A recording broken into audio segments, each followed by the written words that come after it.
During the period before Mr. Christian began his rant, there's no indication, there's no evidence that he even noticed them. But he's ranting. Mr. Christian never addresses them, never references them. Mr. Christian gives no indication he noticed that they left. He doesn't notice while they're leaving. He doesn't notice that they're gone after they're gone. Mr. Christian never approached them. Mr. Christian never threatened harm to them. He never said to them, I'm going to harm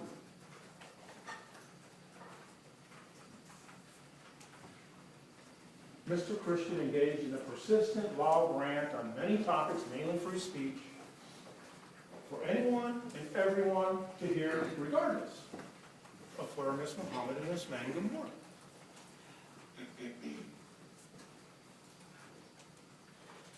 So here's a question for you on this part, free speech or intimidation. The state says they can prove intimidation beyond a reasonable doubt.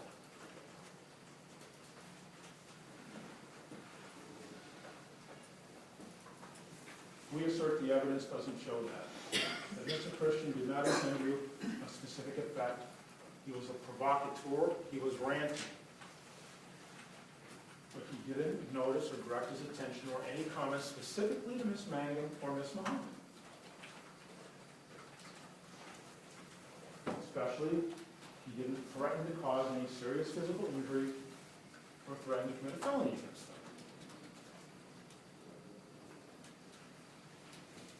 He wasn't motivated to do these things because he didn't do these things by their race or anything else.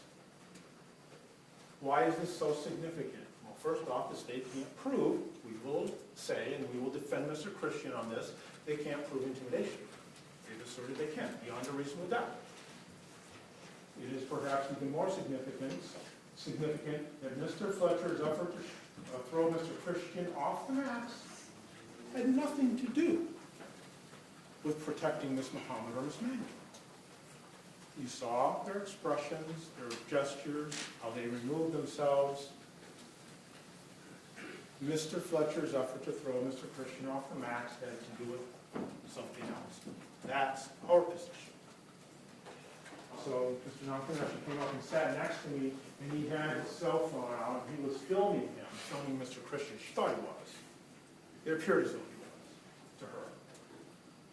He said, you're about to become an internet sensation or a viral sensation or something to that effect.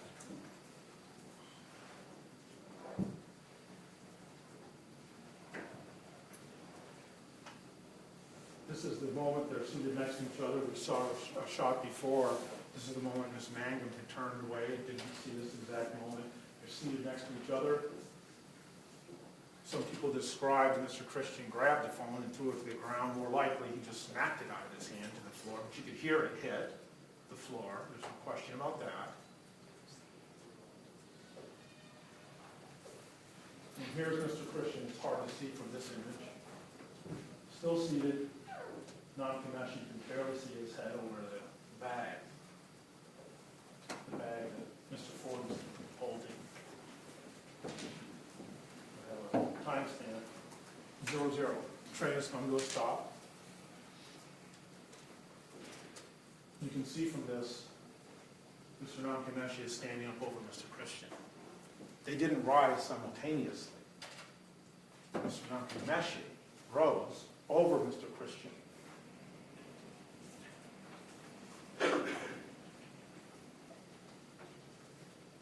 And Mr. Christian rose, and they're nose to nose, face to face, yelling in each other's face, essentially.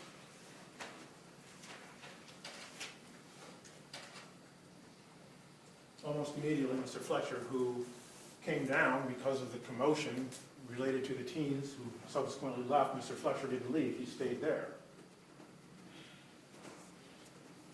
And so he involves himself almost immediately. And the two of them confront Mr. Christian. Mr. Christian is seen here pushing Mr. Fletcher.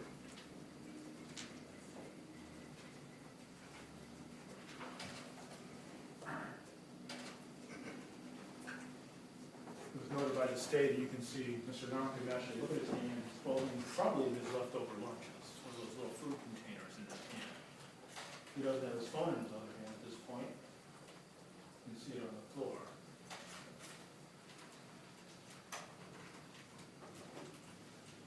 Mr. Fletcher gets pushed away, Mr. Nakameshi moves in, and he's right in his ear, inches from his face.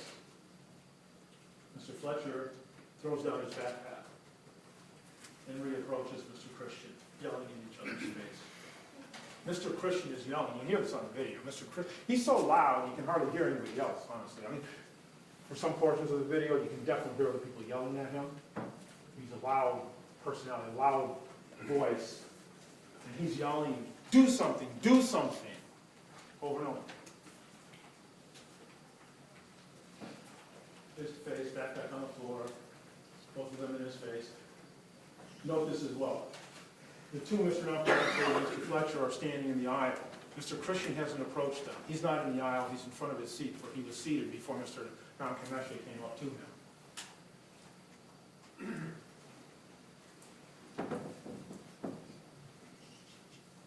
This is just a verbal altercation. Offense has been taken. Mr. Christian now puts his attention towards Mr. Nakameshi. Face to face, yelling. And now Mr. Christian pushes Mr. Nakameshi. So the state was right. The first two physical contacts were by Mr. Christian pushing away Mr. Fletcher. The first one. And the second one was Mr. Christian pushing away Mr. Nakameshi. When he does this, Mr. Fletcher grabs him from behind,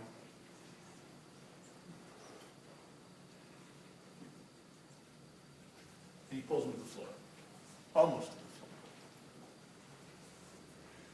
He doesn't push him, he pulls him down. Just like that. That always took about 10 seconds, 10, 11 seconds, from the time Mr. Nakameshi came up until Mr. Christian is thrown to the floor. Verbal confrontation, posturing, puffing up, chest thumping, issuing a warning. End of part 2, verbal confrontation. Was this an unlawful confrontation? It becomes unlawful when it becomes physical. Puffing up in each other's face, it's a testing. Do something, it's a warning. It's not unlawful. The next step is what's unlawful. Turning that verbal confrontation into a physical confrontation. And so this is part 3. Mr. Fletcher tries to throw Mr. Christian off the mats. These are the questions. Was Mr. Fletcher's physical attack lawful? Did Mr. Fletcher have the right to attempt to throw Mr. Christian off the mat?